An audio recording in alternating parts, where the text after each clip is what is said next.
কার জন্য যেতে চাইছো না? তোমার ভাইটা বড্ড জ্বালায় ভাবি, ইচ্ছে তো করে ধরে একটা আছাড় দিই। হাসলো রুহি, যাকে বলে প্রাণ খোলা হাসি। ফ্রেশ হয়ে তৈরি হয়ে নাও, আমি নাস্তা দিচ্ছি। ও তোমাকে জ্বালাবে না। রুহি হাসতে হাসতে বেরিয়ে গেল রুম থেকে। শ্রেয়না সেদিকে তাকিয়ে রইল। রায়ান হলো ভাবির ভাই। যতবার তার সাথে দেখা হয়েছে সব সময় মাথায় চড়ে নেচেছে। সারাক্ষণ শ্রেয়নার পিছু পিছু ঘুরে, যেন সে তার বউ। অসহ্য লাগে শ্রেয়নার। হুট করেই মাথায় একটা বুদ্ধি উদয় হলো শ্রেয়নার। রায়ন এখন জব করে, নিশ্চয়ই সে বাড়িতে নেই। ভাবির সাথে গিয়ে বিকেলের আগেই তাকে টেনে হিস্ট্রে নিয়ে আসবে, না হলে দেখা যাবে তাদের আসার খবর পেয়ে ছুটি নিয়ে পাগলা কুত্তার মতো দৌড়ে এসেছে। দীর্ঘশ্বাস ফেলল শ্রেয়না, ব্যালকনির দিকে পা বাড়ালো। সকালের ঠান্ডা বাতাস ছুঁয়ে দিল তার কোমল দেহ। খানিক কেঁপে উঠল শ্রেয়না, চোখ বন্ধ রেখে মুচকি হাসল। রুহি ডাকছে তাকে। কপাল কুঁচকে সেখান থেকে চলে আসতে চাইল শ্রেয়না। হঠাৎ তার দৃষ্টি পড়ে গ্রিলের উপর সুতো দিয়ে বেঁধে রাখা একটা কাগজের দিকে। কৌতূহল হলো তার। লোকটা তো আর কোনো পার্সেল পাঠায়নি। এটা এখানে কে রেখেছে? কোমর ছড়ানো চুলগুলো হাত খোপা করে তুলে নিল সেই কাগজ। ভাঁজ খুলে চোখের সামনে মেলতেই সরু ভ্রু জোড়া কুঁচকে এলো তার। ঠোঁট চেপে দাঁড়িয়ে রইল সেখানে। বাটার টোস্ট, আমার কল্পনার অর্ধাঙ্গিনী। ধীরে ধীরে তোমার প্রতি আমার অনুভূতিগুলো যত গাঢ় হবে, আমার সম্বোধনা ততটাই গভীর হবে। রেখেছিও না জানো, চিঠি লিখতে পারি না, তবু লিখছি। কি করব বলো বাটার টোস্ট? ভালো লাগে তোমার জন্য লিখতে। আমি একটা ব্যাপারে খুবই রেগে আছি। আমার দিয়ে উপহার তোমার ফ্রেন্ডকে দিয়ে দিয়েছ। বুঝতে পারছো কতটা ব্যথা পেয়েছি আমি? এর শাস্তি তুমি অবশ্যই পাবে। চাইলে ছুটে তোমার সামনে যেতে পারি না, মন খুলে দুটো কথা বলতে পারি না, সামনে তোমার মুখের মিষ্টি হাসিটা দেখতে পারি না, তোমার মন খারাপের সঙ্গী হতে পারি না। তাই বলে পর ভেবো না আমায়। আমি কিন্তু তোমাকে খুবই আপন ভাবে। আবারও বলছে, আমাকে অবহেলা করো না। পরবর্তীতে আমার দিয়ে যন্ত্রণা সহ্য করতে পারবে না। আমার জিনিসগুলো অন্যকে দিয়ে ভালো করনি, একদমই ভালো করনি। এতে তোমার হৃদয়েশ্বর। চিঠি পড়ে অজান্তেই শ্রেয়নার মন খারাপ হয়ে গেল। প্রীতিকে জিনিসগুলো দিয়ে সত্যি ঠিক করেনি সে। লোকটা তো ভালোবেসেই পাঠিয়েছিল, সে নাইবা ভালোবাসলো, তাই বলে তার পাঠানো উপহারগুলো দিয়ে দিতে হবে? নিজের মাথায় চাটি মারল শ্রেয়না। ভালোবেসে দিয়েছে তো কি হয়েছে? শ্রেয়না তো ভালোবাসে না। দূর, কেমন একটা ঘোরের মধ্যে আছে মনে হচ্ছে। চারপাশে তো বিল্ডিং আর বিল্ডিং। তাছাড়া তাদের ফ্ল্যাট 5 তলায়। কিভাবে পাঠালো চিঠিটা? দোস্ত, আমি রোগী, একটু চেপে জানা, ব্যথা পাচ্ছি। অনুনয় করে কথাটা বলল মীরাব। আবরণ শোনার মতো ছেলে না। মীরাবকে চাপিয়ে সেও বেডে শুয়ে আছে, চোখ বন্ধ করে রেখেছে। দেখে মনে হচ্ছে বেঘুরে ঘুমাচ্ছে। মীরাব কপাল কুঁচকালো। শালা, আমাকে দেখতে এসে নিজেই শুয়ে আছিস? বের হয়ে যা কেবিন থেকে।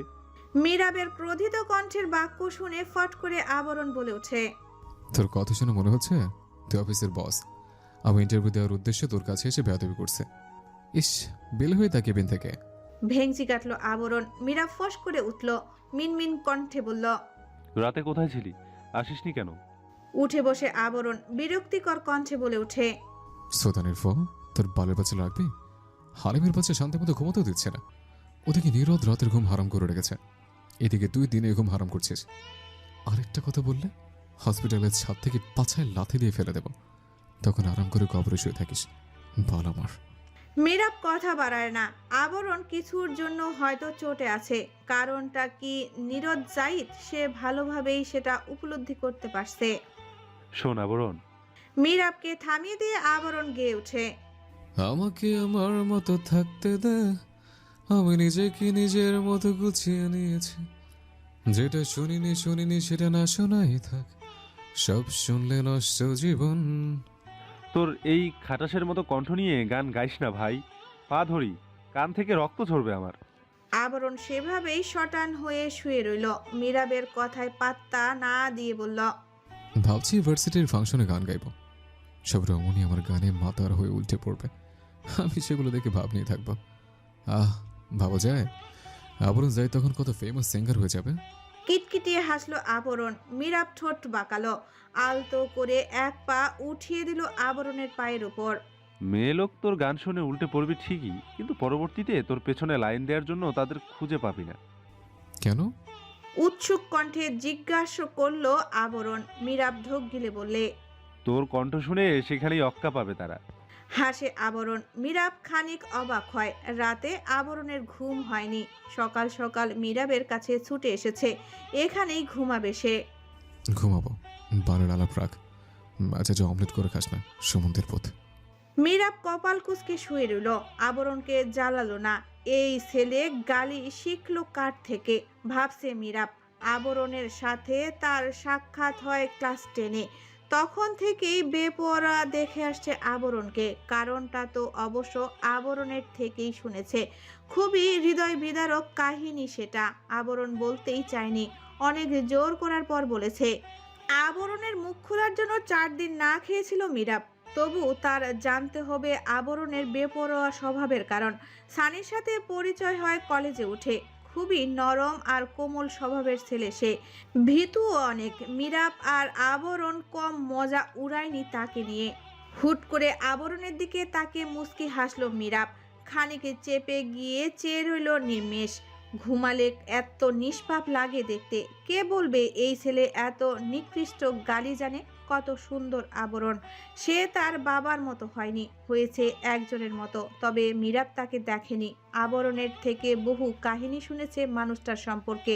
সেই হিসেবে ধরে নিয়েছে মানুষটা নিঃসন্দেহে অতুলনীয় সৌন্দর্যের অধিকারী। নরম কোমরে কারো ছোঁয়া পেতেই শিউরে উঠল শ্রেয়ানার কোমল দেহখানা। চট করে ঘাড় ঘুরিয়ে সজোরে থাপ্পড় বসালো অজ্ঞাত লোকটার গালে। চোখ জ্বলছে তার, নিঃশ্বাস দ্রুত ওঠানামা করছে। রায়ান গালে হাত দিয়ে এক দৃষ্টিতে তাকিয়েছে শ্রেয়ানার দিকে। নরম হাতের থাপ্পড়ে যেন তার হেলদোল নেই। ঠোঁটের কোণে হাসি ঝুলিয়ে বলে ওঠে, কত বছর পরে এলে বলো তো? আগের থেকে বড় হয়ে গেছো। হাতের তেজও কিন্তু ভীষণ ভীষণ ভীষণ বুদ্ধি পেয়েছে। শ্রেয়না রাগান্বিত দৃষ্টিতে তাকিয়ে আছে রায়ানের দিকে। রাত এখন 11টার কাছাকাছি। রুহি আজ চলে যেতে চাইছিল বাবার বাড়ি, এসে পাল্টি খেয়েছে। ভাইকে জোর করেছে অনেক। শ্রেজান বলেছিল শ্রেয়নাকে পাঠিয়ে দিতে, কিন্তু রুহি মানা করেছে।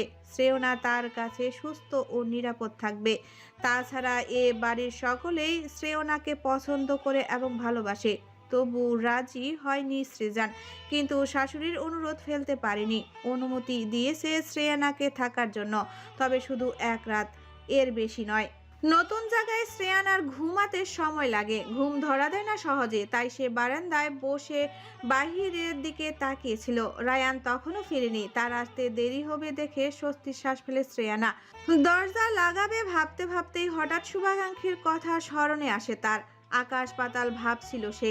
তার মনে হচ্ছিল সে সত্যি ভুল করছে। যতই হোক, তার মনে হচ্ছে জিনিসগুলো প্রীতিকে দেওয়া ঠিক হয়নি। সে তো ফেরত দিতে পারত লোকটাকে। তার ভাবনার মাঝেই রায়ান এসে এরকম একটা কাণ্ড ঘটিয়ে বসে। রাগে শরীর তিরতির করে কাঁপছে তার। ফর্সা মুখশ্রী লাল হয়ে উঠেছে। আর একটু এগিয়ে আসলো রায়ান। শ্রেয়না এখনো ঘোরের মধ্যে আছে। চারপাশের পরিস্থিতি নিয়ে যেন হেলদোল নেই। রায়ান তার দিকে লোলুপ দৃষ্টিতে তাকিয়ে আছে। শ্রেয়না অনেক পরিবর্তন হয়েছে। সৌন্দর্যের সাথে সাথে শারীরিক গঠনও হয়েছে অত্যন্ত আকর্ষণীয়। যে কোনো পুরুষের মাথা নষ্ট হয়ে যাবার জোগাড়। শ্রেয়নার শরীরে এখন অন্যাও নেই।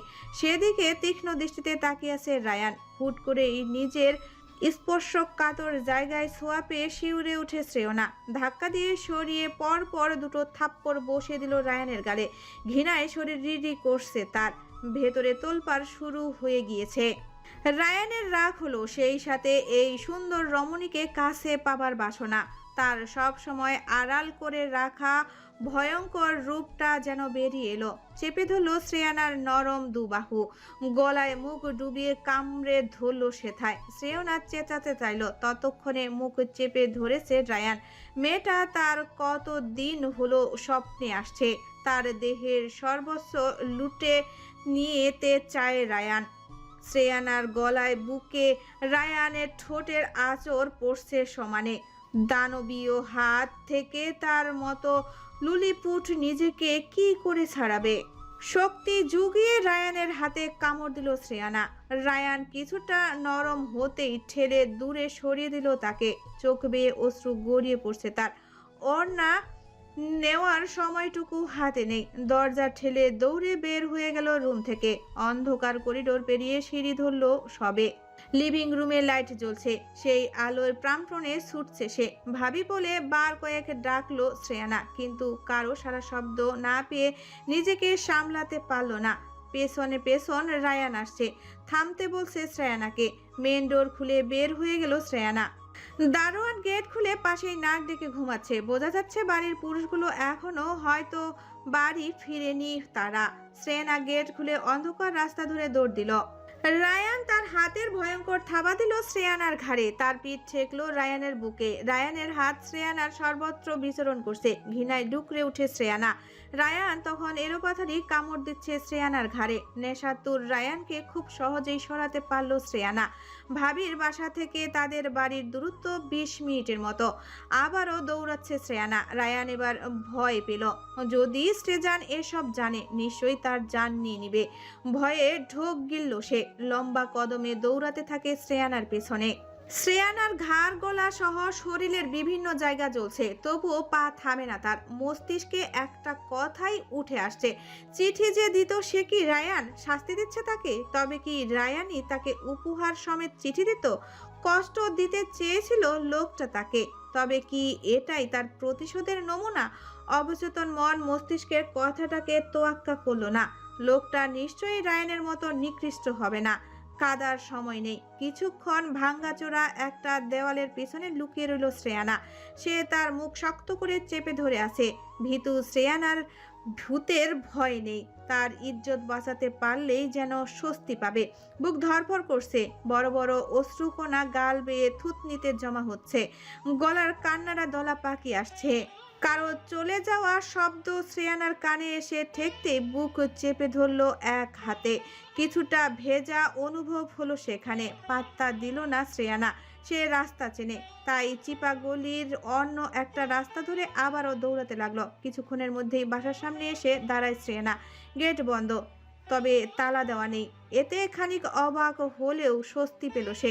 দ্রুত পা চালালো। হুট করে পেছন থেকে কেউ তার মুখে চেপে ধরলো। বুকটা ছ্যাদ করে উঠল শ্রেয়ানার। চোখ বেয়ে পানি গড়িয়ে পড়ল। পা দিয়ে পিছনে লাথি দিল লোকটার উদ্দেশ্যে। এটা যে রায়ান সেটা শ্রেয়ানা বেশ বুঝতে পারছে। লাথিটা জায়গা মতো লাগায় নিজেকে ছাড়িয়ে নিতে পারল সে। দুর্বল হাতে গেট খুলে দৌড়ে গিয়ে লিফটে চলল। বুকে হাত দিয়ে দাঁড়িয়ে আছে শ্রেয়ানা। ঠক ঠক করে কাঁপছে সে। রায়ান যদি সিঁড়ি বেয়ে চলে আসে, তাকে যদি আটকে ফেলে, থরথর করে কাঁপছে শ্রেয়ানা। এত রাতে কি করে এত লম্বা পথ পাড়ি দিয়ে পৌঁছিয়েছে সেই শুধু জানে। এর আগে এমন পরিস্থিতিতে সে পড়েনি। মনে হচ্ছে লিফট ভেঙে রায়ান তার ভয়ঙ্কর থাবা বসিয়ে দিবে শ্রেয়ানার কোমল দেহে। লিফট খুলতেই জলদি বের হয়ে আসলো শ্রেয়ানা। তার বুকের ভেতর কিছু একটা লাফালাফি করছে। মনে হচ্ছে বুক চিরে বেরিয়ে আসবে, আর একটু পরেই সে নিজের ঘরে প্রবেশ করবে। তার ভাই আছে সেখানে, শ্রেজান বাঁচাবে তাকে। তার বড় ভাই। দ্রুত বেল চাপছে শ্রেয়ানা। থামার নাম নেই, অনবরত চেপে যাচ্ছে। পাশে যদি রায়ান চলে আসে, ধরে নিয়ে যায়। শ্রেয়ানা ঢোক গিলে। ঘেমে নিয়ে শরীর অস্থির তার। বিড়বিড় করছে শ্রেয়ানা। দরজা খুলছে না কেন? ভাইয়া কি তবে ফেরেনি? দরজা খুলো ভাই, বাঁচাও আমায়। আরও কিছুক্ষণ বেল চাপার পর খট করে দরজা খুলে যায়। ও পাশে ঘুমু ঘুমু চোখে শ্রেজানকে দাঁড়িয়ে থাকতে দেখে এক মুহূর্ত দেরি করলো না শ্রেয়ানা। ঝাঁপিয়ে পড়লো শ্রেজানের বুকে। কথা না বলে ভাইয়ের বুকে পড়ে রইল সে। মাঝরাতে বোনকে এ অবস্থায় দেখে অবাক হলো শ্রেজান। শক্ত হাতে বোনের দেহটা ছাড়িয়ে নিল নিজের থেকে।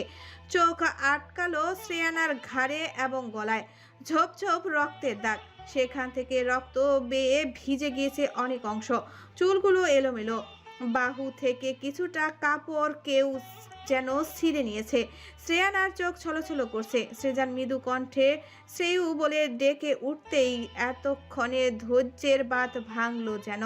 ফুপিয়ে উঠে শ্রেয়ানা, চিৎকার জোরে দেয়। শ্রেজান এক হাতে দরজা লাগিয়ে বোনকে বুকের সাথে চেপে ধরে মাথায় হাত বুলিয়ে দেয়। চুমু খায় শ্রেয়ানার মাথায়।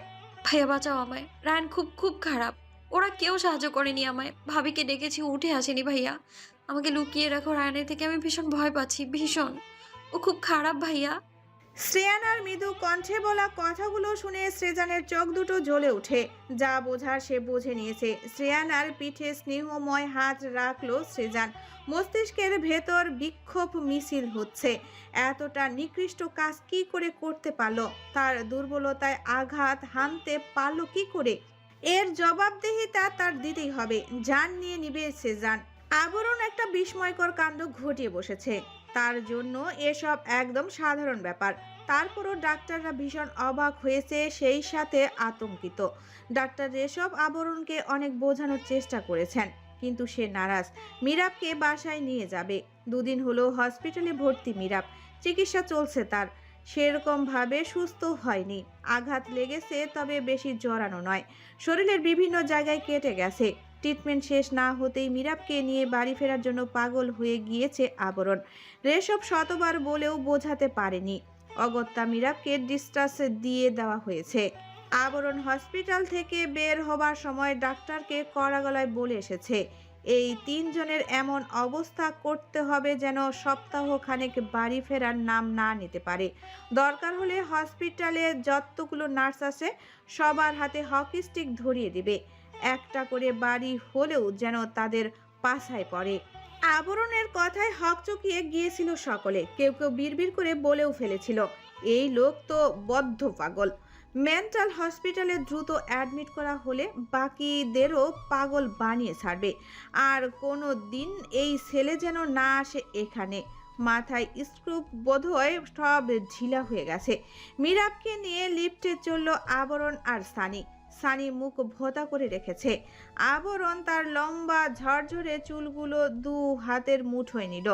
দুপাশে নড়াচড়া করতে করতে বলল, দোস্ত, কথা বুঝিস না যে? তোকে জানাম থেকে মুক্তি দিচ্ছে। থ্যাঙ্কস অন্তত দে, টাফার। আবরণের শক্ত কণ্ঠ শুনে মীরাব অশান্ত হয়ে উঠল। হুইল চেয়ারে বসে আছে সে। পঙ্গু বানিয়ে রেখেছে তাকে। ক্রোধান্বিত হয়ে দাঁত খিচে বলে ওঠে, শালা, তুই আমাকে মারার পায়তারা করছিস? তোর মাথা ফাটাবো আমি।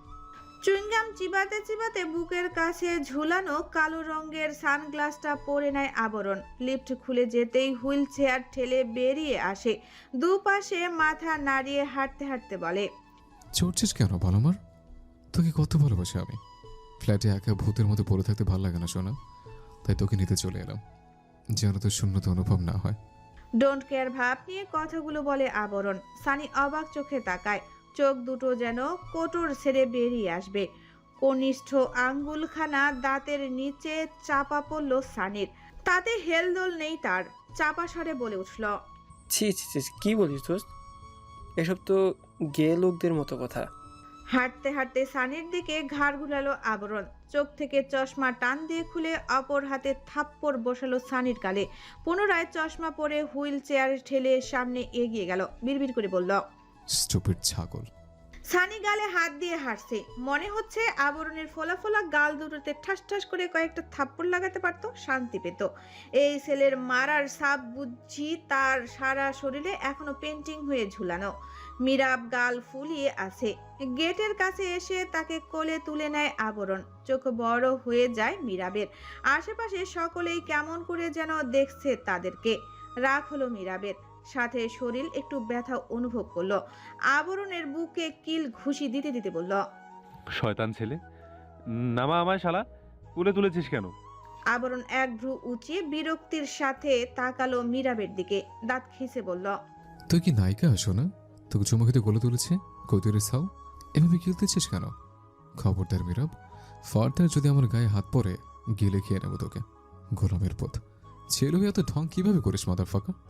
মীরাবকে গাড়িতে বসিয়ে দিয়ে নিজের ড্রাইভিং সিটে বসে পড়ল। ততক্ষণে সানিও চড়ে বসেছে। এখনো গালে হাত দিয়ে রাখা তার। আবরণ পেছনে ঘুরে সিটের উপর হাত রেখে বলল, ওভাবে গাল ধরে আছিস কেন? কে কে চুমু দিয়েছে? চুপ কর, রাগাবি না আমায়। সানির কথায় মুখ বাঁকালো আবরণ। ব্যঙ্গ করে বলল, রাগাবি না আমায়? কেন রে শালার পুত? তুই রাগলে আমার কি? তোকে রাগাতে যাবো কেন? জল হচ্ছে আমার পাছে কামড়েছে? ছাগল, সানির সাথে সাথে মীরাবও মুখ ঘুরিয়ে অন্যদিকে তাকিয়ে রইল। আবরণের তাতে যায় আসে না। সে ফুরফুরে মেজাজে চুইংগাম ফুলাতে ফুলাতে গাড়ি স্টার্ট দিল। তার সাথে গান ছেড়ে দিল, যেন তেন গান নয়, সানি লিওনের লায়লা মে লায়লা গান রেডিওতে ছেড়ে দিল। ফ্রন্ট মিররে সানির দিকে তাকিয়ে দাঁত কেলিয়ে হাসলো। রেগে ফুঁসে উঠল সানি। গাড়িতে থাকা পানির খালি পথটা ছুঁড়ে মারল আবরণের দিকে। আবরণ সেটা ক্যাচ করে নিয়ে পুনরায় পেছনে ছুড়ল। একদম মীরাবের মাথায় পড়ল সেটা। ব্যথায় মৃদু চেঁচিয়ে উঠল মীরাব। আবরণ্যার বাচ্চা, গালি খাস না, রাগাবি না আমায় অসভ্য ছেলে। আবরণ ড্রাইভ করা অবস্থায় মাথা দুলাতে থাকে। কিছুটা সময় নিয়ে বলে, সমুদ্রের আওলাদ, আমি বিয়ে করি না এখনো, বাচ্চা কোত্থেকে আসবে? গোপন আকাম করার মতো নোংরা বলামি না। আমার এসব অসভ্য ধরনের কথা উচ্চারণ করলে মুখে পেট্রোল ছুঁড়ে মারব। মীরাব কপাল কুঁচকে নিল। এতেও যেন খানিকটা ব্যথা পেল সে। আবরণের দিকে তাকিয়ে থেকে বলল, আল্লাহর ওয়াস্তে চুপই থাক তুই, মুখ খুলিস না প্লিজ বাপ আমার। আচ্ছা, তোর মতো দামনা বলার বাবা আমি? বাগানচুত মার্কা কথাবার্তা। মীরাব কিছু বলতে নিলেই মৃদুভাবে তার মুখে চেপে ধরল সানি। চোখ গরম করে শাসায় যেন আর কথা না বাড়ায়, না হলে এর পেঁচাল শুনতে শুনতে কানের সাথে সাথে শরীরও গরম হয়ে যাবে। অগত্যা গাল ফুলিয়ে বসে রইল তারা। আবরণ ওদের দুজনের রিয়াকশন দেখে চুইংগাম চিবাতে চিবাতে হাসলো। এখনো সানি লিওনের গানটা বাজছে। গানের তালে মাথা দোলাচ্ছে আবরণ, মুখে অমায়িক হাসি। হাসির প্রকোপে তার গাল দুটো ফুলে উঠছে। মীরাব ও সানি কপালে ভাঁজ ফেলে বিরক্তিকর দৃষ্টিতে তাকিয়ে আছে। আস্ত একটা আপদ নিয়ে ঘুরছে তারা। শ্রেয়নার ঘুম ভাঙে দেরিতে। তখন বেলা 11:30। প্রচন্ড মাথা ব্যথায় চোখ খুলে সে। চোখ দুটো টেনে বড় করার চেষ্টা করলো। মাথা টানছে ভীষণ। দাঁতে দাঁত চেপে বিছানায় পড়ে রইল শ্রেয়না। মস্তিষ্কে চাপ পড়তেই কাল রাতের সকল ঘটনা মনে পড়ে গেল তার। চোখের কার্নিশ বেয়ে এক ফোঁটা তরল অশ্রু গড়িয়ে পড়ল। কাল সারা রাত ভাইয়ের বুকে মুখ গুজে ফুপিয়ে গেছে শ্রেয়না। শ্রেজান থামাতে চেয়েছে, কিন্তু সে থামেনি। যখনই রায়ানের কথা মনে পড়ে পাগল পাগল লাগে তার। চুল টেনে ছিঁড়ে ফেলতে ইচ্ছে করে নিজের। উন্মাদ হয়ে যায়। তখন যদি সে নিজেকে ছাড়াতে না পারত তবে কি হতো শ্রেয়নার? তার দেহের বিভিন্ন অংশে রায়ানের স্পর্শ রয়েছে। ভাবতেও শরীর রিরি করে উঠছে বারবার। শেষ রাতের দিকে শ্রেজানের বুকেই ঘুমিয়ে পড়ে। তখন হয়তো শ্রেজান তাকে রুমে এনে শুইয়ে দিয়েছে। নিজের সুন্দর স্নিগ্ধ চুলগুলো জট বেঁধে আছে। শখের চুলগুলো টেনে ধরল সে। দাঁতে দাঁত চেপে ব্যথা সহ্য করে নিচ্ছে। হাত পা ছোড়াছুড়ি করতে লাগলো শ্রেয়না। সেই সাথে ডুকরে উঠল। শরীরের বিভিন্ন স্থানে জ্বলন্ত অনুভব হচ্ছে। সেই সাথে একরাশ ঘৃণা জমা হচ্ছে নিজের শরীরের উপর। বোনের গগনবিদারী চিৎকার শুনে কিচেন হতে দ্রুত পদে শ্রেয়নার রুমে চলে এলো সৃজান। ছোট্ট শ্রেয়াও বোনের চিৎকারে ব্যালকনি থেকে ছুটে আসে। সকালে উঠে আপুকে নিজের পাশে দেখে যতটা না অবাক হয়েছে তার চেয়ে বেশি খুশি হয়েছে শ্রেয়া। বাসায় একা তার ভালো লাগে না, মন টেকে না। ভাইয়ের সাথে খেলে মজা আছে নাকি? গম্ভীর লোক। সময় পেলেই ল্যাপটপ হাতে কাজে বসে পড়ে। কিন্তু প্রতিদিনকার মতো আজ বোনকে ডাকতে পারে না সে। ভাইয়া কড়া গলায় নিষেধ করেছে। উপায়ন্তর না দেখে ব্যালকনিতে গিয়ে বসেছিল। শ্রেয়নার চিৎকার কানে আসতেই ভয় পেয়ে যায় শ্রেয়া। ছোট ছোট পা ফেলে উৎকণ্ঠা নিয়ে দৌড়ে আসে রুমের ভেতর। রুমে এসে দেখতে পায় ভাইয়া শ্রেয়নার মাথা বুকের সাথে চেপে ধরে বসে আছে। কিন্তু শ্রেয়নার চিৎকার থামে না। শ্রেজানের ঘামান্তর শরীরে লেপ্টে থাকা টি শার্ট চেপে ধরে কাঁদছে।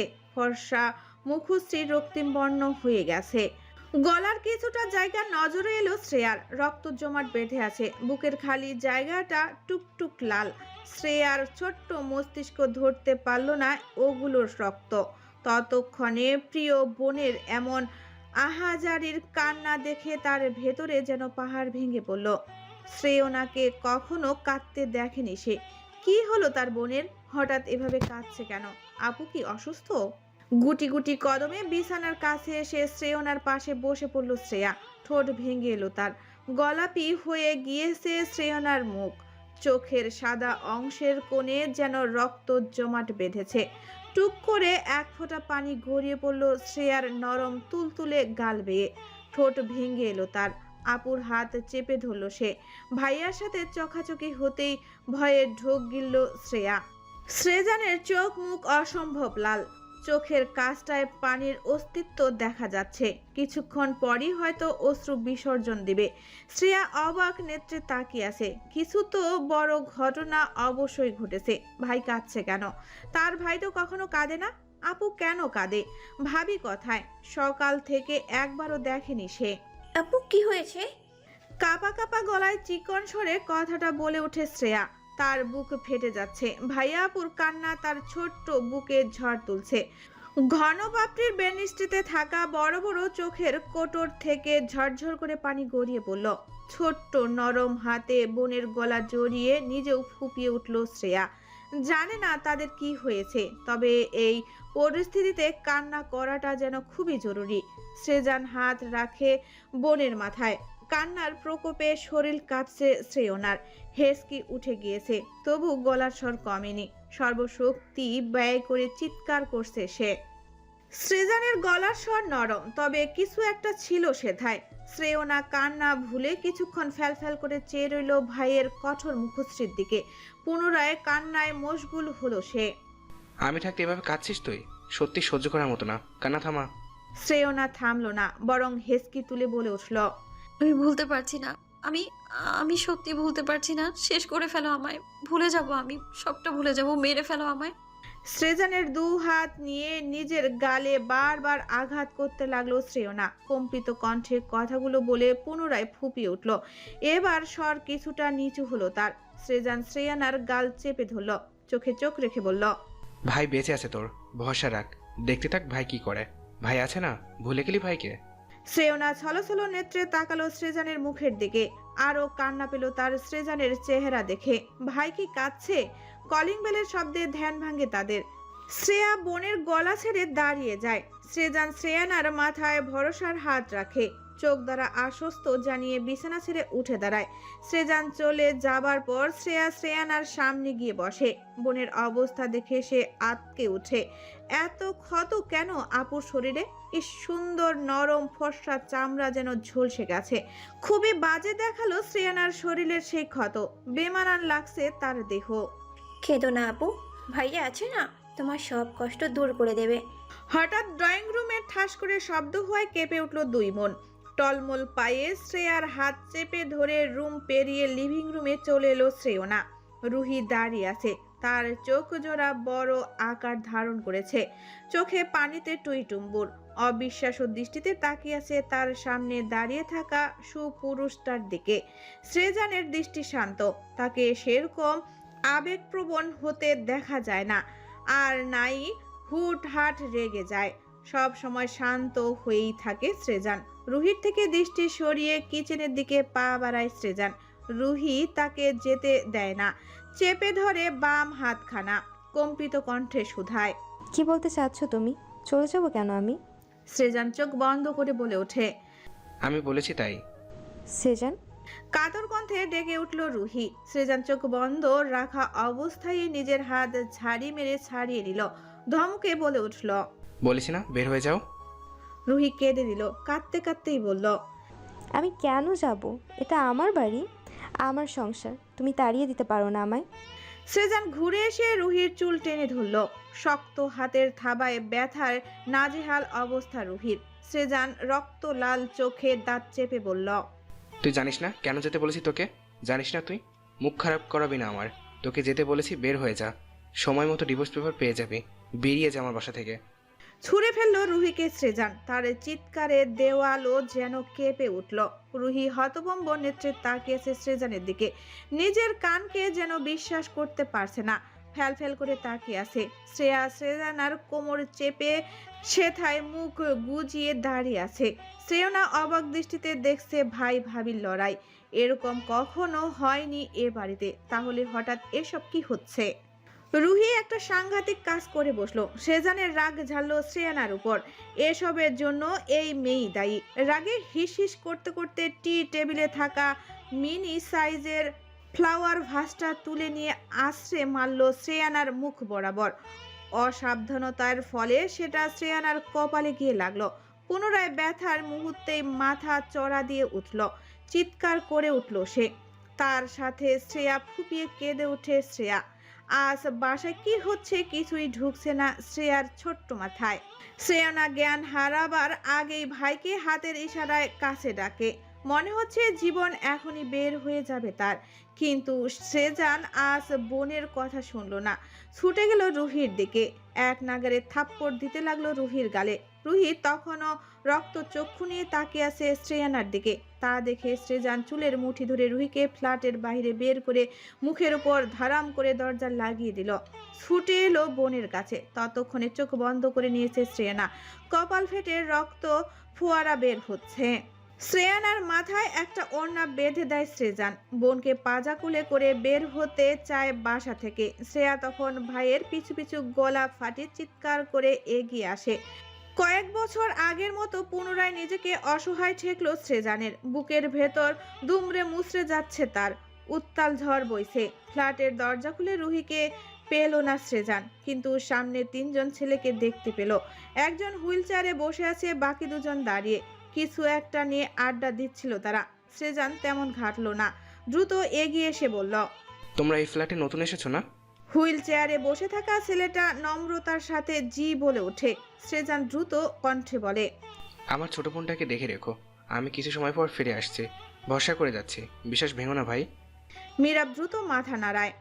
চিন্তা করবেন না ভাইয়া, আমরা এখানে আছি, আপনি নিশ্চিন্তে যেতে পারেন।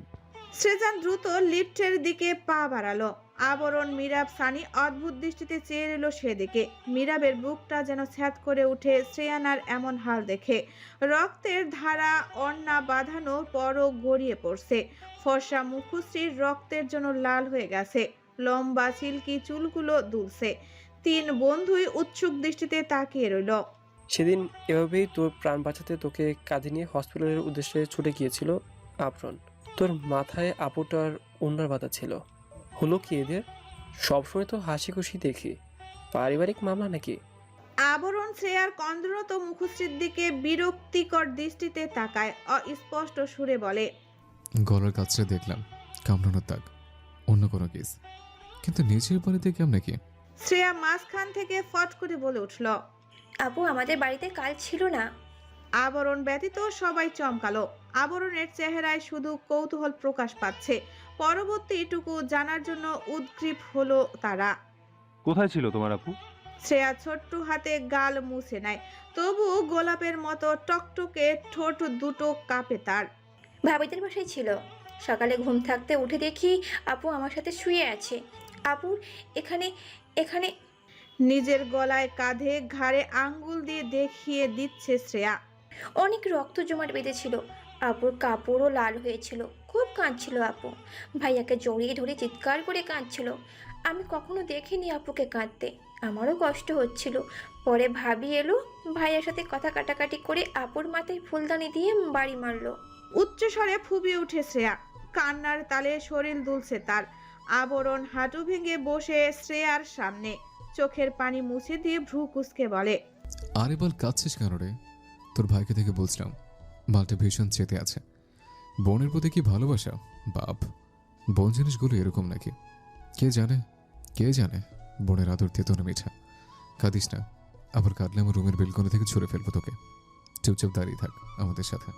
শ্রেয়া গুটিয়ে গেল খানিকটা। কান্না ইতিমধ্যে বন্ধ হয়ে গিয়েছে। ভেজা চোখে তাকিয়ে আছে আবরণের দিকে। তার চোখে মুখে কিছু একটা লোভ প্রকাশ পাচ্ছে। আবরণ তড়িঘড়ি করে উঠে পড়ার আগেই হুট করে তার 2 গাল ধরে টেনে দিল শ্রেয়া। সব ভুলে খিলখিল করে হেসে উঠল। ফোলা ফোলা গাল দুটো আবারও ফুলে উঠল শ্রেয়ার। হাসতে হাসতে বলল, ভাইয়া তোমার গাল দুটো এত কিউট কেন? কি নরম আর তুলতুলে। মিরাব আর সানির চক্ষু চরক গাছ। এতক্ষণ তো আবরণ ধমক দিয়েছে, এবার না চর বসায় এ ছেলে। আবরণ শ্রেয়ার নরম গাল দুটো শক্ত করে চেপে দিল, সেই সাথে নাকটাও। কপাল কুঁচকে রেখেই বলল, তোর গালটাও দেখছি নরম, একদম ভাপা পিঠার মতো। যা, সামনে আসিস না, চর মেরে ভাপা পিঠা থেকে চ্যাপটা পিঠে বানিয়ে দেবো। শ্রেয়া, কোথায় তুমি? ভাইয়া নিতে এসেছে। সেজানের কণ্ঠ শুনে ভেতর থেকে সানি বের হয়ে আসে। গম্ভীর মুখ সেজানকে দেখে ঢোক গিলে সে ধীর কণ্ঠে বলে, ভাইয়া আপনি বসুন, আমি ডেকে দিচ্ছি। সেজান সন্তুষ্ট হেসে সোফায় বসে রইল। বড্ড ক্লান্ত লাগছে তার। শ্রেয়নাকে ঘুম পাড়িয়ে রেখে ফ্রেশ হয়ে শ্রেয়াকে নিয়ে এসেছে। বাচ্চা মেয়েটা অচেনা লোকদের সাথে কতক্ষণ ধরে রয়েছে তারও মাথা কাজ করছিল না তখন। তবে ছেলেগুলোকে দেখে ভদ্রই মনে হয়। এখন সন্ধ্যা নেমে এসেছে, 7টা বাজতে চলল। শ্রেয়নাকে নিয়ে এতক্ষণ হসপিটালেই ছিল, জ্ঞান ফেরার পরই নিয়ে ফিরে এসেছে তাকে। ভাইয়া, ও আসতে চাইছে না, আজ নাকি আমাদের সাথেই থাকবে। সানির কথায় কপালে ভাঁজ পড়ে সৃজানের। সানিকে বলে তাকে যেন শ্রেয়ার কাছে নিয়ে যাওয়া হয়। সানি মিনমিন করে তাকে পিছু যেতে বলে। সৃজান চুপচাপ সানির সাথে চলল। এই পিচ্চি হঠাৎ তাদের ভক্ত হয়ে গেল কি করে? রুমে প্রবেশ করে বিছানায় একজনকে ঘুমন্ত অবস্থায় দেখতে পেল সৃজান। পাশেই হুইল চেয়ারে মাথার অসুস্থ ছেলেটা হয়তো ঘুমাচ্ছে। সম্পূর্ণ ঘরে ভালোভাবে নজর বুলিয়ে নিল সৃজান। শ্রেয়া তো কোথাও নেই। প্রশ্নাত্মক দৃষ্টিতে সানির দিকে তাকায় সৃজান। গমগমে কণ্ঠে বলে, শ্রেয়া কোথায়? এই তো ভাইয়া। শ্রেয়ার কথা কানে আসতেই তার উৎস খুঁজতে লাগলো সৃজান। অবশেষে আলমারির ওপর শ্রেয়াকে বসে থাকতে দেখে বিস্ময়ে চোখ জোড়া বড় হয়ে এলো। আলমারির উপর আবরণ শুয়ে আছে। দেওয়ালের সাথে হেলান দিয়ে সেখানে বালিশ পেতে ঘুমিয়ে আছে।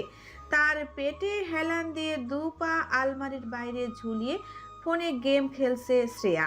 মুখের চারপাশে চকলেটের ছড়াছড়ি, গায়ে নতুন পোশাক, মাথায় নতুন গোলাপি রঙের হেয়ার ব্যান্ড, 2 হাত ভর্তি চুড়ি, পায়ে নুপুর বাজছে। তুমি ওখানে কি করছো? পড়ে যাবে তো। দ্রুত এগিয়ে এসে শ্রেয়ার পা ধরে সৃজান। সঙ্গে সঙ্গে শ্রেয়া নিজের পা ঝাড়ি দিয়ে ছাড়িয়ে নেয়। ভাইয়ের দিকে তাকিয়ে বলে, তুমি চলে যাও, আজ আমি ভাইয়াদের সাথেই থাকবো। তীক্ষ্ণ দৃষ্টিতে তাকায় সৃজান। বোন আগে কখনো এরকম আবদার করেনি। মুখভঙ্গি গম্ভীর করে নেয় সৃজান। কঠিন গলায় বলে, নেমে এসো, এখানে থাকা চলবে না। অনেকক্ষণ থেকেছো ভাইয়াদের কাছে, আর জ্বালাতন করতে হবে না। আমি যাব না মানেই যাব না। আমাকে আবরণ চাই নতুন জামা কিনে দিয়েছে, বাইরে ঘুরতেও নিয়ে গিয়েছে, চকলেট কিনে দিয়েছে, আমরা রেস্টুরেন্টে খাবারও খেয়েছি। আবরণ চাইত অনেক ভালো, সে বিরক্ত হবে না। সৃজান ভ্রু কুঁচকে তাকায়। আবরণ জাহিদকে? শ্রেয়া তার পেছনে ইশারা করে সৃজান দৃষ্টি উঁচু করে তাকায় সেদিকে। ফর্সা গোলাকার মুখশ্রী, টকটকে গোলাপি বর্ণের ঠোঁট জোড়া উল্টে রাখা, ঠিক বাচ্চাদের মতো। চেহারায় বাচ্চা বাচ্চা একটা ছাপ আছে। বড় চুলগুলো চোখের উপর পড়ে আছে। ঘন ঘন শ্বাস ফেলছে। বিভোর ঘুরে মত্ত আবরণ। শ্রেয়া হাত নাড়ায় সৃজানের মুখের সামনে। ক্রাশ খেলে ভাইয়া? আমিও খেয়েছি। আবরণ চাইত খুব সুন্দর। সৃজান গরম চোখে তাকায়। বড়দের নাম ধরে ডাকতে নেই, চলো এবার বাসায় যাবো। শ্রেয়া যাবে না। আবরণের গা ঘেঁষে বসে। শরীরে সব ভর ছেড়ে দেয় তার শরীরে। ঠোঁট উল্টে বলে ওঠে, আমি যাব না। জোর কেন করছো? সানি অসহায় নেত্রে তাকিয়ে আছে। সে মনে প্রাণে চাচ্ছে শ্রেয়া যেন থাকে এখানে। মেয়েটা বাচ্চাল হলেও তাদের পছন্দ হয়েছে। খুবই মিষ্টি আর বুদ্ধিমতী। সৃজান শ্রেয়ার কথা শুনল না। চেপে ধরল তার ছোট্ট কোমল হাত। টান দিতে চাইলেই আবরণ ফট করে তার চোখ মেলে। সৃজান সেদিকে তাকায়। ঘন পাপড়ির আড়ালে চোখের মণি দুটো বড় আর কালো। শান্ত দৃষ্টিতে তাকিয়ে আছে আবরণ। আরবে ছাড়েন, যেতে চাচ্ছেন না, জোর কেন করছেন? জানেন না মেয়েদের সাথে জোর জবরদস্তি করা কত বড় অপরাধ? সৃজান ছেড়ে দেয় শ্রেয়ার হাত। ততক্ষণে আবরণ উঠে বসেছে। দেওয়ালে হেলান দিয়ে তাকিয়ে আছে শ্রেয়ার ঝুঁটির দিকে। এখনো চোখের উপর চুলগুলো লেপ্টে আছে। সৃজান খুঁটিয়ে খুঁটিয়ে দেখল। ছেলেটা দেখতে শুনতে তো দারুণ, তবে মাথায় কি সমস্যা আছে? ভাইয়া তুমি যাও, আপুকে দেখে রেখো, আমি এখানেই থাকবো। আবরণ চাইত, আমি কিন্তু যাব না। আবরণ মৃদু টেনে ধরল শ্রেয়ার চুল। ঘুম ঘুম কণ্ঠে বলল, ভাই চলে যান, বাচ্চা আমাদের সাথেই থাকবে। সৃজান কিছু বলে না। শ্রেয়ার পায়ে কিছুক্ষণ হাত বুলিয়ে দেয়। এরপর আবরণের দিকে এক পলক তাকিয়ে প্রস্থান করে। শ্রেয়া সেদিকে তাকিয়ে দাঁত কেলালো। আবরণের পেটে চিমটি কেটে বলে, ভাইয়া চলে গেছে আবরণ চাইত, আমি আজ তোমার সাথেই থাকবো। আবরণ নিজের চুলগুলো পেছনের দিকে ঠেলে দিল। ঠোঁট কামড়ে কিছুক্ষণ চেয়ে রইল। হুট করে জোরে টেনে ধরল শ্রেয়ার ঝুঁটি। শ্রেয়া মৃদু স্বরে আহ করে ওঠে। আবরণ তার জিভ মাড়ির সাথে কামড়ে ধরে, যার ফলে বাকি অর্ধেক বাহির অবধি চলে আসে। সেই অবস্থায় আবরণ অস্পষ্ট সুরে বলে ওঠে, শালি, তোর তো ঢং কেন বলতো? ভাইয়ের সাথে গেলে না কেন বাল? সারাদিন আমার মাথা গেছিস, গাল টানতে টানতে লাল বানিয়ে ছেড়েছিস। এখন আমার কোন মতলব তোর? শ্রেয়া নিজেকে ছাড়ানোর চেষ্টা করলো না, বরং আবরণের গাল টেনে দিল। সঙ্গে সঙ্গে আবরণ তার মাথায় থাপ্পড় দিল। গাল ছেড়ে মাথায় হাত বোলাতে বোলাতে শ্রেয়া বলল, তুমি যাই বলো, আমাকে যেতে দিতে তুমিও চাওনি, না হলে ভাইয়ের সাথে পাঠিয়ে দিতে না। এতটাও বড় হইনি আমি যে কোলে করে রুমে দিয়ে আসতে পারবে না। আবরণ চোখ গরম করে তাকায়। শ্রেয়াকে দু হাতে কোলে তুলে এক লাফ মেরে নামে আলমারির উপর থেকে। খিলখিল করে হেসে ওঠে শ্রেয়া। আবরণ সেদিকে বিরক্তির সাথে তাকায়। বিশ্রীভাবে হাসিস না তো শালি, মেয়ে লোকের ভ্যাটকোনা দেখতে ইচ্ছে করে না। বাল ফালাতে হুদায় তোকে রেখে দিয়েছে। যা, বের হয়ে যা ফ্ল্যাট থেকে। বলেই শ্রেয়ার বাহু ধরে টেনে হিঁচড়ে নিয়ে বের হয়ে এলো রুম থেকে। সানি তখন কিচেনে চা বানাচ্ছে। শ্রেয়া আবরণের হাত আঁকড়ে ধরে দোল খাচ্ছে, যেন বেশ মজা পাচ্ছে সে। আমাকে বের করবে না আবরান জাইদ, মেরে ফেলবো তোমায়, শয়তান ছেলে। থামে আবরণ, বাঁকা চোখে তাকায় শ্রেয়ার দিকে। শ্রেয়া হাসি হাসি মুখে চেয়ে থাকে আবরণের দিকে। আবরণ জলৎ গম্ভীর কণ্ঠে বলে, তাহলে কসম কর, পরবর্তীতে আমার গাল ধরে টানবি না, নাহলে ছুঁড়ে ফেলে আসবো বাইরে। শ্রেয়া গাল ফুলালো, ছেড়ে দিল আবরণের হাত। সোফায় গিয়ে বসে পড়ল। হাঁক ছাড়ল সানির উদ্দেশ্যে। সানি ভাইয়া, এক কাপ চা আমার জন্য। আবরণকে ইগনোর করলো শ্রেয়া। আবরণ ফিসেল হাসে। এতটুকু বিচ্ছু মেয়ে তাকে ইগনোর করে, হায় ঢং দেখলে গা জ্বলে যায়। সানি হাসি মুখে এগিয়ে এলো শ্রেয়ার দিকে। চায়ের কাপ হাতে নিয়ে সতর্কতার সহিত বলল, গরম কিন্তু, হাতে লাগবে। আবরণ মৃদু পায়ে এসে দাঁড়ালো শ্রেয়ার পিছনে। চায়ের কাপ টান দিয়ে নিয়ে দূরে ছুঁড়ে ফেলল। খানিক অবাক হয় শ্রেয়া। আবরণ তাকে কথা বলার সুযোগ না দিয়ে কাঁধে তুলে নিল। শ্রেয়া পা ছোড়াছুড়ি করছে, চুল টেনে ধরে আবরণের। আবরণ রুমের দিকে যেতে যেতে ধমকে বলে ওঠে, চুপ থাক, আমার শরীর টিপে দিবি। কথা বলালে মাথায় তুলে আছাড় মারবো, ছেঁড়া। চেঁচিয়ে উঠে শ্রেয়া, কিল দিল আবরণের পিঠে। আমার নাম শ্রেয়া আবরান জাইদ, আমাকে একদম ছেঁড়া বলবে না। চুপ, হাজার বার বলবো, ছেঁড়া ছেঁড়া ছেঁড়া। শ্রেয়া কামড়ে ধরে আবরণের কাঁধ। অস্পষ্ট সুরে চেঁচিয়ে উঠে আবরণ। সময় এখন মধ্যরাত, চারপাশটা নির্জীব। গভীর ঘুমে আচ্ছন্ন শ্রেয়না।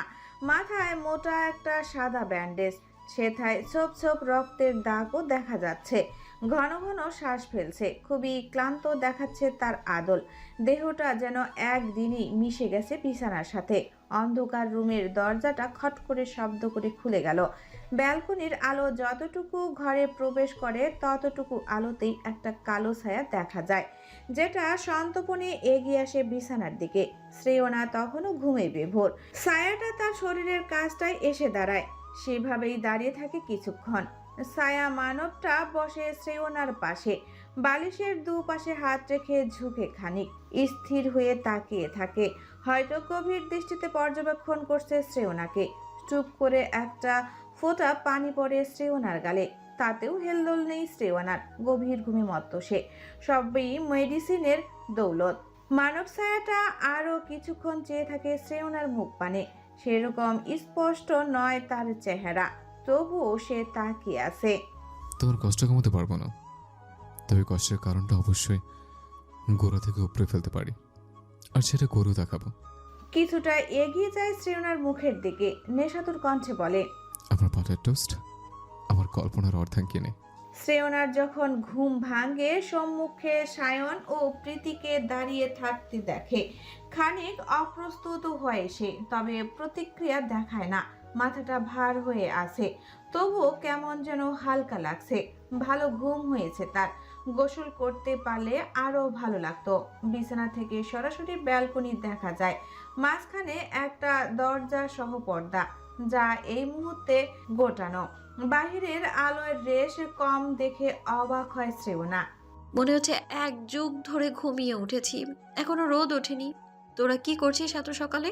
শ্রেয়নার বোকা বোকা কথা শুনে সায়ন কোমরে হাত রেখে গম্ভীর দৃষ্টিতে তাকায়। প্রীতি তখন কেঁদে কেটে চোখ ফুলিয়ে ফেলেছে। শ্রেয়নার খবর জানতেই সেই সকালে এসেছিল তারা। মেয়েটা কল ধরে না, লাইনেও আসে না। কাহিনী জানতে হবে তো। শ্রেয়ার কাছে সব শুনেছে তারা। সেই থেকে প্রীতি কাঁদতে কাঁদতে চোখ মুখ ফুলিয়ে ফেলেছে। সেজান তাদের বাসায় শ্রেয়নার কাছে রেখে অফিসে গিয়েছিল কয়েকদিন ছুটি আনতে। সারাদিন তারা শ্রেয়নার পাশেই ছিল। কথা বলছিস না কেন? শ্রেয়না ভ্রু কুঁচকে চেয়ে আছে তাদের দিকে, যদিও কপালটা কেমন যেন টানছে। পাত্তা দিল না শ্রেয়না। এমন একটু একটু ব্যথা করবেই, স্বাভাবিক। এখন সন্ধ্যা হয়ে এসেছে, তুই সারাদিন মরার মতন ঘুমিয়েছিস আর আমরা মশা মেরেছি। শোন, বাহিরে ঝামেলা হচ্ছে, কেউ বাজেভাবে রায়ানের দাঁত সব ভেঙে ফেলেছে। তোর ভাবির বাপের বাড়ির লোকজন সন্দেহ করছে এসব সেজান ভাইয়ের কাজ, তাই তারা ঝামেলা করছে ওনার সাথে। চমকে উঠে শ্রেয়না। তার কানে শুধু শ্রেজানের সাথে ঝামেলা হচ্ছে এতটুকুই প্রতিধ্বনিত হচ্ছে। শরীর থেকে একটানে কম্বলটা সরিয়ে দিল। প্রীতির গায়ে থাকা অন্নাটা এক হাতে টেনে নিয়ে বাইরের উদ্দেশ্যে পা বাড়ালো। পেছন থেকে চেঁচিয়ে উঠে সায়ান। সেই সাথে প্রীতির পিঠে ধারাম করে কিল বসায়, দাঁত চেপে বলে, কুত্তা বলে দিলি কেন? ভাইয়া এখন মাখন বানাবে আমাদের। প্রীতি কাচুমাচু ভঙ্গিতে দাঁড়িয়ে রইল। তার পেট ফুলে গেছে। সেই কখন থেকে অপেক্ষা করছে শ্রেয়নার ঘুম ভাঙার। সব বলে দিয়েছে। এখন তার পেট শান্তি, মনশান্তি। পেটে হাত বোলালো প্রীতি। সায়ান ততক্ষণে শ্রেয়নার পিছু নিয়েছে। বাহিরে প্রতিধ্বনিত সম্পর্কে সম্পূর্ণ অবজ্ঞ সায়ন। ঝামেলাও হতে পারে সেখানে। শ্রেয়নাকে আটকাতে হবে, না হলে তাদের রক্ষা নেই। শ্রেয়না দরজা খুলে দ্রুত বের হয়ে আসে। চটজলদি লিফটে উঠে। সায়নও দৌড়ে এসে লিফটে চড়ে। শ্রেয়না ছটফট করছে। ওর না হাতে আঙ্গুল পেঁচাচ্ছে, পুনরায় সেটা খুলছে। সায়ন তাকে আটকায় না, বোঝানোর চেষ্টাও করে না। সে শুধু শ্রেয়নাকে রক্ষা করবে, এতটুকুই তার কাজ। তাছাড়া শ্রেয়নাকে থামাতে চাইলেও সে এখন কথা শুনবে না। লিফট থামতেই বেরিয়ে আসে শ্রেয়না, তার পেছনে সায়ন। শ্রেয়না আশেপাশে তাকায়, এখানে কেউ নেই। অগত্যা গেটের দিকে পা বাড়ায় সে। নিশ্চয়ই বাহিরে তার ভাই। সে না, যেও না সেখানে, সেজান বাবা তোমাকে যেতে নিষেধ করেছে। দারোয়ান কথাগুলো বলতে বলতে এগিয়ে আসলো। শ্রেয়না শুনলে তো। ততক্ষণে সে গেট পেরিয়ে গিয়েছে। ডানে বামে তাকাতেই তাদের বাসার পাশের স্কুল মাঠে মানুষজন দেখতে পেল শ্রেয়না। দ্রুত গতিতে এগিয়ে গেল সেদিকে। সায়নও ছুটল তার পেছনে। শ্রেয়না এদিকে সেদিকে তাকায়। এতগুলো মানুষের মধ্যে সৃজনকে খুঁজে পাচ্ছে না। এখানকার তেমন কাউকে চিনে না সে। যারা তাদের ফ্লোরে তাদেরকেই চিনতে পারল শুধু। কিন্তু সৃজন কোথায়? শ্রেয়না এক কোনায় দাঁড়িয়েছিল। পা বাড়ানোর জন্য উদ্যত হতেই হঠাৎ করে ভিড়ের মধ্যে সৃজনকে দেখতে পেল। সৃজনের সাথে তার দৃষ্টি বিনিময় হতেই চোখ গরম করে সেখান থেকে চলে যাবার ইঙ্গিত করল সৃজন। শ্রেয়না অসহায় দৃষ্টিতে তাকালো সেদিকে। সৃজন আরো কিছু ইশারায় বলবে তার আগেই ভিড়ের মধ্যে থেকে একজন মিনি সাইজের চাকু চালিয়ে দেয় সৃজনের বাহুতে। চমকে ওঠে শ্রেয়ানা, শরীর শিউরে ওঠে তার। বরফের মতো জমে যায় সেখানে। ভিড়ভাট্টা ভেঙে যায় মুহূর্তেই। পরিচিত দু একজন ছাড়া যে যার মতো ছুটে চলে যায় সেখান থেকে। ওরা মারামারির নিয়তেই এসেছে, সেই প্রস্তুতি দেখা যাচ্ছে তাদের মধ্যে। সৃজন বাহু চেপে দাঁড়িয়ে আছে, অগ্নিদৃষ্টি তার, যেন কাঁচা চিবিয়ে খাবে। লোকগুলো এতে দমলো না। এতক্ষণ যাবৎ এখানে সৃজনের শ্বশুর আর রুহির বড় ভাইও ছিল। সৃজন তাদের পূর্বেই সমস্ত ঘটনা বলেছে। সে যে রায়ানের কিছু করেনি সেটাও বলেছে। তারা নিতান্তই ভদ্র মানুষ, সে সব শুনে চলেও গিয়েছে। মেয়ে আর ছেলের কাজে খুবই লজ্জিত তারা। সৃজনকে এই বলে গিয়েছে, সে যেন ঠান্ডা মাথায় একটু ভাবে, রুহিকে ডিভোর্স না দেয়। সৃজন তাদের এগিয়ে দেওয়ার জন্যই এসেছিল। তবে ফেরার পথে মাঠের কাছে কয়েকজন লোক ডেকে নেয় তাকে। পরিচয় দেয় তারা সেই পরিবারেরই আত্মীয়। সৃজন চিনে না তাদের, দেখেনি কখনো। তর্কাতর্কি লাগিয়ে দেয় তারা। রায়ানের এই অবস্থায় সৃজানই করেছে, সেটা তারা জোর দিয়ে বলে। লোকজন জমা হয়, লোকগুলো সৃজানের সাথে বাজে আচরণ করতে থাকে। সৃজান তবুও শান্ত। পাবলিক প্লেসে সিনক্রেট করবে না সে, যেখানে তার বোন জড়িত।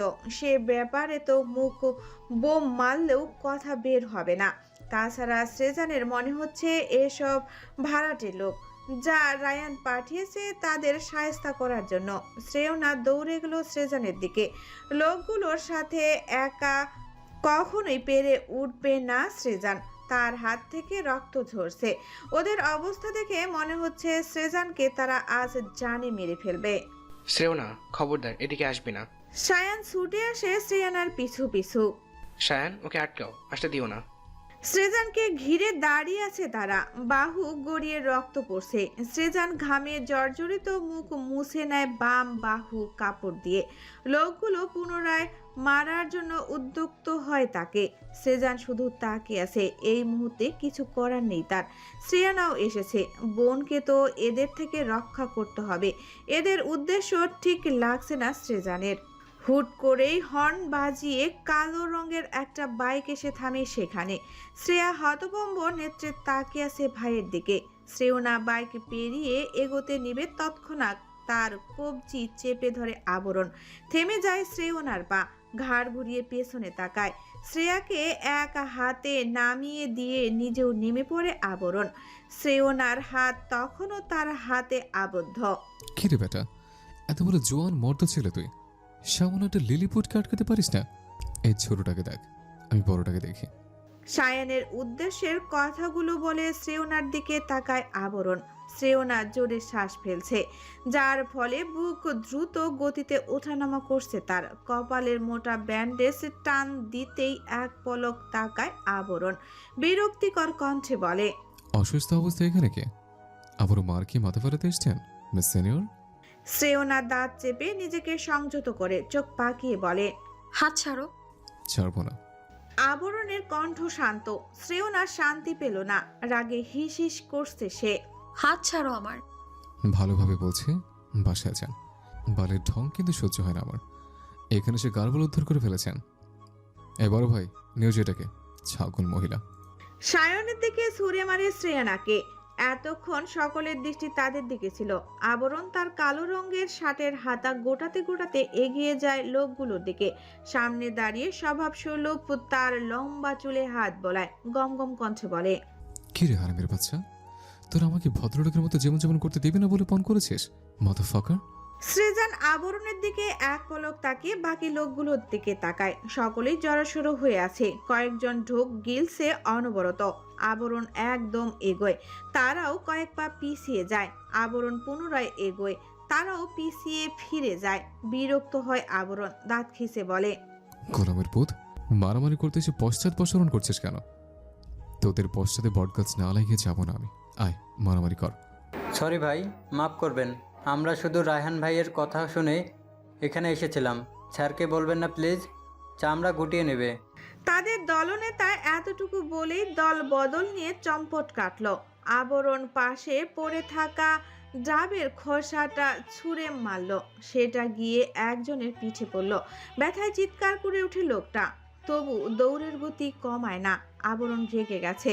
কোমরে হাত রেখে রক্ত চোখে তাকিয়ে আছে লোকগুলোর গমন পথে। এক পর্যায়ে কোমর দুলিয়ে ব্যঙ্গ করে বলে ওঠে, ঠ্যালকে বলবেন না যাওয়ার দল, তোরা আমাকে ভয় না পেয়ে নিরুৎসাহিতে নাম নিচ্ছিস।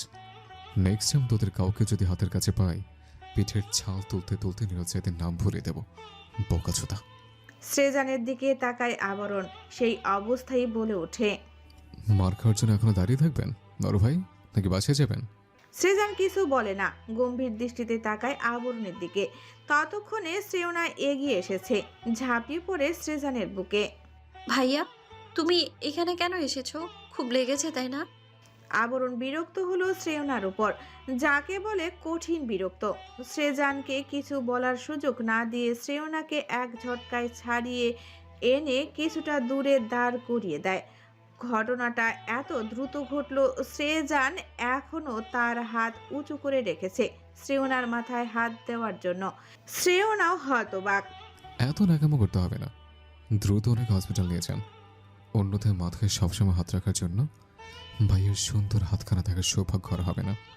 চমকায় শ্রেয়না, সলো সলো নেত্রে তাকায় সৃজনের দিকে। সৃজন শান্ত গলায় বলে, তুই ফ্ল্যাটে যা, আমি ফার্মেসি থেকে আসছি, চিন্তা করিস না, 5 মিনিটের মধ্যে ফিরে আসবো।